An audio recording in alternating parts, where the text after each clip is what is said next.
दोस्तों इस टाइम मुकेश अंबानी की नेटवर्थ 98 बिलियन डॉलर्स है और फोर्ब्स बिलियनियर लिस्ट के अकॉर्डिंग वे दुनिया के 7वें सबसे धनी व्यक्ति हैं। लेकिन वहीं उनके छोटे भाई अनिल अंबानी जी की अगर बात करें तो उनकी नेटवर्थ इस समय 0 है और आज उनकी हालत इतनी ज्यादा खराब है कि उन्हें अपना घर चलाने के लिए अपनी वाइफ के गहने तक बेचने पड़ रहे हैं। अब एक भाई इतना अमीर और दूसरे की हालत इतनी ज्यादा खराब, ये बात किसी के भी गले नहीं उतरती। असल में अनिल अंबानी के हालात हमेशा से ऐसे नहीं थे। इनफैक्ट 2008 में इनकी नेटवर्थ 42 बिलियन डॉलर हुआ करती थी और उस टाइम ये देश नहीं बल्कि दुनिया के 6ठे सबसे अमीर व्यक्ति थे। लेकिन फिर अचानक इनकी लाइफ में कुछ ऐसा हुआ कि वे एक झटके में आसमान से जमीन पर आ गिरे।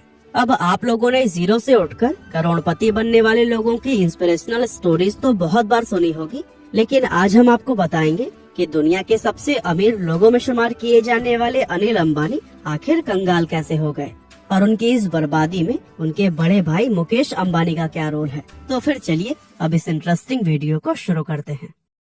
दोस्तों रिलायंस इंडस्ट्रीज के फाउंडर और अनिल व मुकेश अंबानी के पिता मिस्टर धीरूभाई अंबानी जब तक जिंदा रहे तब तक उनके कंपनी और परिवार में सब कुछ बढ़िया चलता रहा। मुकेश अंबानी चूँकि एक सिंपल नेचर वाले इंसान थे जिन्हें लाइमलाइट में रहना पसंद नहीं था, इसीलिए वो कंपनी के अंदर का काम संभालते थे। वहीं दूसरी तरफ अनिल अंबानी को लाइमलाइट में रहना, न्यूज का हिस्सा बनना, पार्टी करना, बॉलीवुड सेलिब्रिटीज और पॉलिटिशियन से ताल्लुक बनाना, ये सब कुछ पसंद था। इसीलिए धीरूभाई अंबानी ने उन्हें कंपनी के बाहर के मैटर्स को संभालने का काम सौंपा हुआ था। और दोस्तों इस तरह से दोनों भाई मिलकर अपने बिजनेस एम्पायर को बड़े ही अच्छी तरीके से संभाले हुए थे। लेकिन फिर एक दिन अचानक से ये खबर आई कि देश के सबसे बड़े बिजनेस टाइकून धीरूभाई अंबानी हमारे बीच नहीं रहे और इस खबर ने दोनों भाइयों की लाइफ और भाग्य को हमेशा के लिए बदल कर रख दिया। असल में एक स्ट्रोक के चलते 6 जुलाई 2002 के दिन धीरूभाई अंबानी ने इस दुनिया को अलविदा कह दिया था। अब वैसे तो धीरूभाई अंबानी ने अपनी लाइफ में सब कुछ ठीक किया था, लेकिन बस एक गलती उनसे ये हो गई थी कि उन्होंने मरने से पहले अपने बिजनेस एम्पायर को अपने बेटों के बीच में नहीं बांटा, जिसका नतीजा ये हुआ कि पिता की डेथ के कुछ समय बाद ही दोनों भाइयों में काम को लेकर अनबन होना शुरू हो गया और कुछ ही समय में ये झगड़ा इतना ज्यादा बढ़ गया कि माँ कोकिलाबेन को बीच में आकर सारा कारोबार अपने दोनों बेटों के बीच में बांटना पड़ा।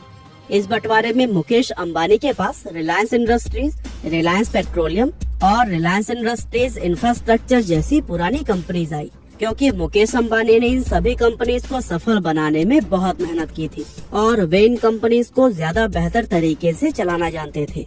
वहीं दूसरी तरफ अनिल अंबानी को रिलायंस कम्युनिकेशन, रिलायंस कैपिटल और रिलायंस ब्रॉडकास्ट नेटवर्क जैसी नई नई और ग्रोइंग कंपनीज दी गई, क्योंकि अनिल अंबानी खुद भी ऐसी ही कंपनीज लेना चाहते थे जिनका फ्यूचर ब्राइट हो और आगे आने वाले समय में उनके ग्रो करने के चांसेस ज्यादा हों। अब इस बंटवारे के दौरान दोनों भाइयों के बीच में ये एग्रीमेंट भी हुआ कि दोनों में से कोई भी अगले 10 सालों तक एक दूसरे के फील्ड में एंटर नहीं करेगा। यानी कि बड़े भाई के पास अगर पेट्रोलियम बिजनेस है तो फिर छोटा भाई पेट्रोलियम के बिजनेस में नहीं जाएगा और छोटे के पास अगर टेलीकॉम कंपनी है तो फिर बड़ा भाई 10 साल तक टेलीकॉम सेक्टर में एंटर नहीं करेगा। और इस तरह से दिसंबर 2005 में अंबानी परिवार का ये बंटवारा पूरा हो गया। दोस्तों उस समय सभी एक्सपर्ट्स ने ये माना कि छोटा भाई अनिल अंबानी बहुत ही जल्दी बड़े भाई से आगे निकल जाएगा, क्योंकि लोगों को ऐसा लगता था कि उसके हिस्से में ज्यादा अच्छी कंपनीज आई हैं।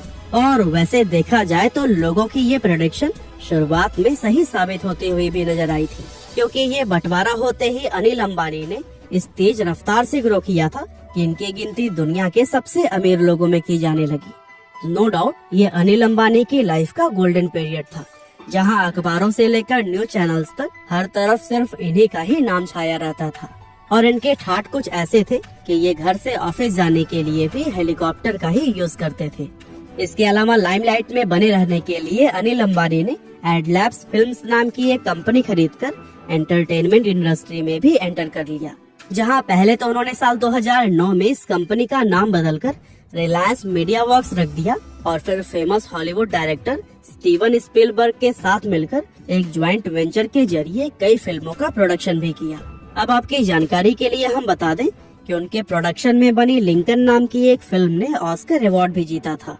और दोस्तों उस टाइम अनिल अंबानी के नाम का सिक्का कुछ ऐसा चल रहा था कि साल 2008 में जब वे रिलायंस पावर का आईपीओ लेकर आए तो फिर वो 60 सेकंड से भी कम समय में सब्सक्राइब हो गया था और ये इंडियन कैपिटल मार्केट में आज भी एक रिकॉर्ड है।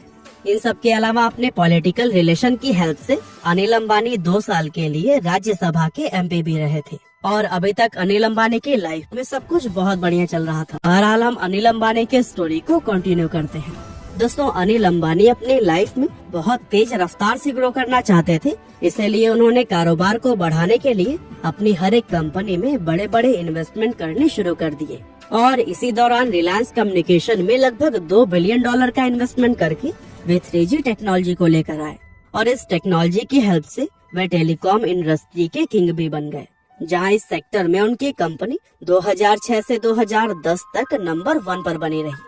लेकिन दोस्तों इसमें प्रॉब्लम यह थी कि अनिल अंबानी का यह टेलीकॉम बिजनेस CDMA टेक्नोलॉजी पर बेस्ड था और ये टेक्नोलॉजी 2G और 3G को तो सपोर्ट करती थी लेकिन 4G को सपोर्ट नहीं करती थी। अब ऐसे में जब समय के साथ टेक्नोलॉजी में बदलाव आया तो फिर रिलायंस दूसरी GSM बेस्ड कंपनी से पिछड़ने शुरू हो गई और बस यही से अनिल अंबानी का डाउनफॉल शुरू हुआ। अब यूँ तो रिलायंस कम्युनिकेशन की हालत वैसे ही काफी खराब चल रही थी, लेकिन ये पूरी तरह से बर्बाद तब हुई जब 2017 में मुकेश अंबानी भी जियो 4G के साथ इस इंडस्ट्री में उतर गए। दरअसल एक दूसरे के बिजनेस फील्ड में 10 साल तक एंटर न करने का जो एग्रीमेंट इन दोनों भाइयों के बीच में हुआ था, अब जाकर वो पूरा हो चुका था। ऐसे में मुकेश अंबानी को पूरी आजादी थी कि वो टेलीकॉम या फिर दूसरे किसी भी सेक्टर में एंटर कर सकते थे। अब ये बात तो आप भी जानते ही होंगे कि जियो की आंधी के सामने बड़ी बड़ी टेलीकॉम कंपनीज बर्बाद हो गई थी, तो ऐसे में भला पहले से नुकसान में चल रही रिलायंस कम्युनिकेशन कैसे बच पाती।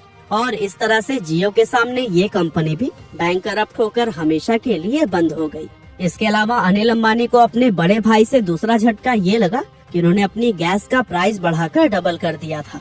असल में इन भाइयों के बीच में एक एग्रीमेंट ये भी हुआ था कि मुकेश अंबानी अनिल अंबानी को $2.34 के भाव से गैस बेचेंगे, लेकिन समय के साथ जब चीजें महंगी होने लगी तो फिर मुकेश अंबानी ने गैस का प्राइस बढ़ाकर $4.24 कर दिया था, जिसकी वजह से अनिल अंबानी को बहुत बड़ा नुकसान हुआ। हालांकि इस मामले को वो कोर्ट में भी लेकर गए, लेकिन कोर्ट ने भी अपना फैसला मुकेश अंबानी के हक में सुनाया।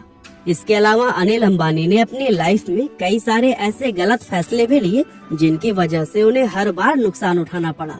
कई बार तो उन्होंने ऐसी इंडस्ट्री में भी अपने पैर जमाने की कोशिश की जिसकी उन्हें कोई नॉलेज नहीं थी और इसका नतीजा भी यही हुआ कि उन्हें लॉस का सामना करना पड़ा। लेकिन दोस्तों इन सब के अलावा जिस एक चीज ने अनिल अंबानी को सही मायनों में बर्बाद किया वो था उनका बिना सोचे समझे लोन लेना।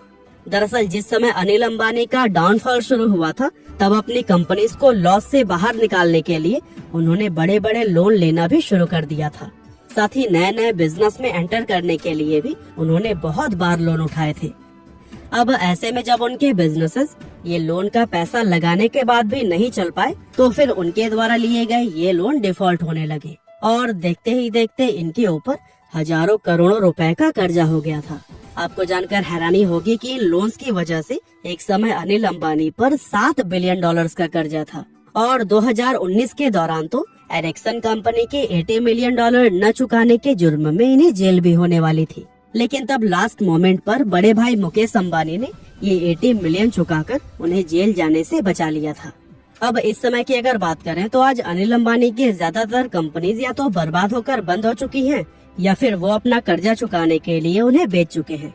साथ ही उनके ऊपर 3 चाइनीज कंपनियों का भी कर्जा है जिसके लिए लंदन की एक कोर्ट में उन पर केस भी चल रहा है। और दोस्तों साल 2020 में अनिल अंबानी ने इसी कोर्ट में खड़े होकर यह बात कही थी कि इस समय उनकी नेटवर्थ 0 है। हालांकि बहुत से लोगों का ऐसा मानना है कि अनिल अंबानी के पास अभी भी काफी सारी संपत्ति और धन दौलत है जिसको उन्होंने लोगों की नजरों से छिपाया हुआ है और वो अपनी नेटवर्थ जानबूझकर 0 इसलिए बता रहे हैं ताकि चाइनीज कंपनियों का जो उन पर कर्जा है वो माफ हो जाए। हालांकि इस बात में कितनी सच्चाई है और कितना झूठ ये कह पाना काफी मुश्किल है। बाकी आज की हमारी इस वीडियो में बस इतना ही। यह वीडियो आपको कैसी लगी हमें कमेंट करके जरूर बताइएगा।